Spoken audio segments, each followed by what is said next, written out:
উত্তরপ্রদেশের একটি পরিবারে ঘটে গেল মর্মান্তিক এক দুর্ঘটনা। এবং সেই দুর্ঘটনাটা এতটাই মর্মান্তিক যে জানলে আপনাদের গা শিউরে উঠবে, লোম খাড়া হয়ে যাবে, যে মানুষ কত নিচে নেমে যাচ্ছে।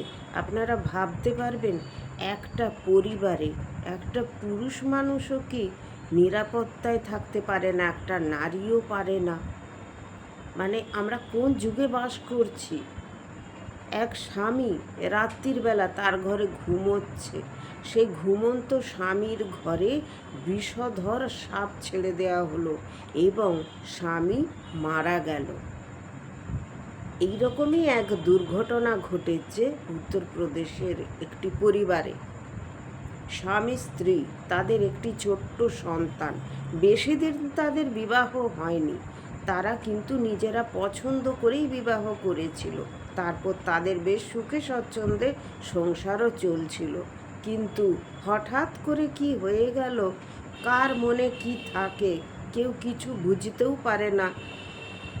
একদিন দেখা গেল যে ঘুমন্ত স্বামীকে সাপ দংশন করেছে এবং স্বামী মারা গেছে।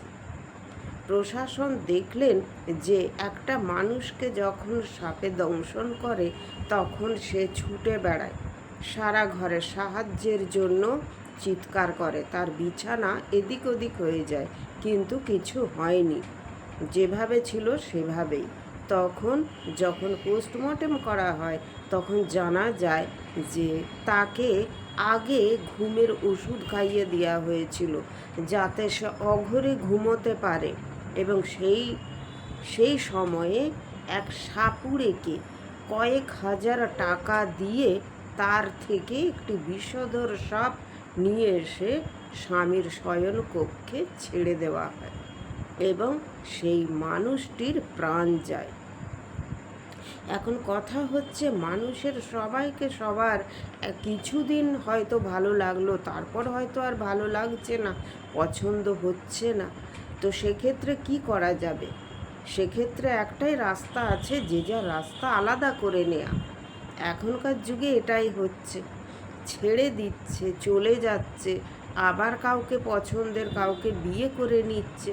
তো আমার মতে যারা ছেড়ে দিচ্ছে, অন্য কাউকে বিবাহ করে নিচ্ছে, তারা মনে হয় এই দিক দিয়ে ঠিক আছে। একটা মানুষের জীবন নিয়ে নেওয়ার থেকে তার নিজের রাস্তাটা বেছে নেওয়া ভালো। পোষাচ্ছে না, পছন্দ হচ্ছে না, পরিষ্কার করে বলে দাও, যে যার রাস্তা খুঁজে নাও। এখন সবাই স্বাধীন মানুষ, এখনকার যুগে কেউ কাউকে কিছু বলতেও পারবে না। তাহলে যার যেখানে পোষাচ্ছে না, মনের মিল হচ্ছে না, কি পয়সা কড়ির দিক থেকে ঝামেলা হচ্ছে, কি সাংসারিক পরিবারের দিক থেকে কোনো ঝামেলা হচ্ছে, এরকম তো হতেই পারে। তো যখন এইসব প্রবলেমগুলো হচ্ছে, হয় সামনাসামনি বসে তোমরা কোনো সমাধান করো, নয়তো যদি কখনো তৃতীয় ব্যক্তি এসে যায় সেইটা আরও মারাত্মক। এই কিছুদিন আগে সোশ্যাল মিডিয়াতে দেখা গেল যে এক ইঞ্জিনিয়ার স্বামী তার স্ত্রীর ইনস্টাগ্রামে কয়েক হাজার বন্ধুর সংখ্যা দেখে এবং তাদের সঙ্গে খারাপ রিলেশন দেখে সে আত্মহত্যা করেছে। এই খবরগুলো কত মারাত্মক, তাই না? যাই হোক, আমার মতে যে যার যেখানে পোষাবে না সে সেখান থেকে সরে যাও। বাবা মায়ের সন্তান, একটা ছেলেকেও বাবা মা কষ্ট করে মানুষ করে, একটা মেয়েকেও কষ্ট করে মানুষ করে এবং তাদেরকে নিজের পায়ে দাঁড়ানোর জন্য চেষ্টা করে, তবে তারা নিজের পায়ে দাঁড়ায়। তো সেই রকম যদি কঠিন পরিস্থিতিও আসে, আমার মতে যে স্বামী স্ত্রী বসে মন খোলা হয়ে কিছু আলোচনা করার দরকার। তাতেও যদি কিছু কাজ না হয়, তখন পরিবারের লোকজন দিয়ে সেই সম্পর্কটাকে হয় জোড়া লাগাতে হবে, নয় যদি সেই সম্পর্কটা ছিঁড়ে যায়, সেটা যাক, অন্তত দুটো পক্ষর কারোর ক্ষতি না হয়, সবাই বেঁচে থাকুক প্রাণে।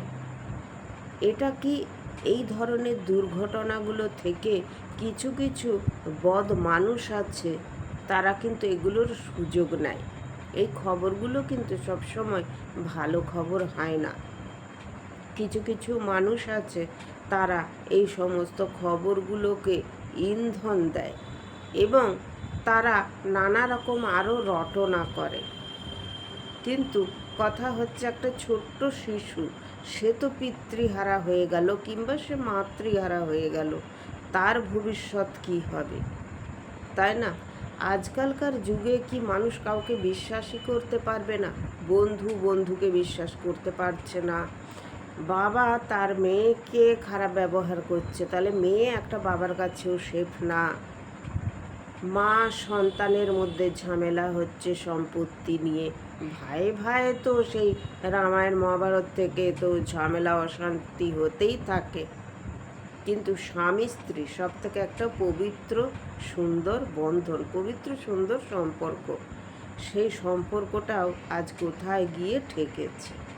তবে আমার মতে যে যেখানে পোষাবে না সেখানে যে যার আলাদা রাস্তা খুঁজে নেওয়াই ভালো।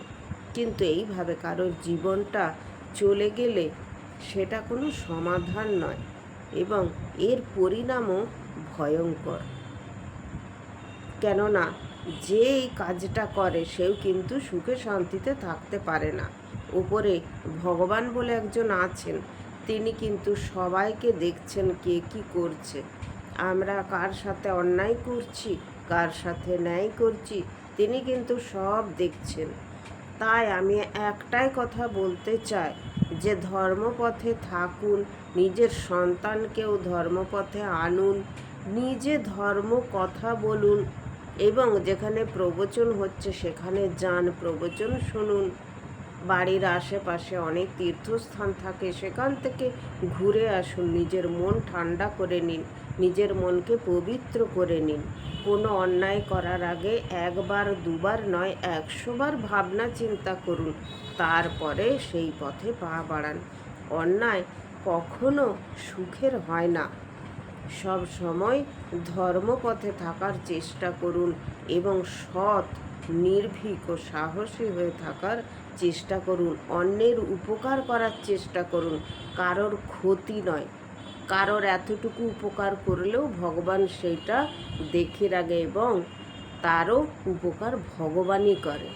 তাই আপনাদের কি মতামত অবশ্যই জানাবেন। সবাইকে নমস্কার, রাধে রাধে, হরে কৃষ্ণ। সবাই খুব ভালো থাকবে।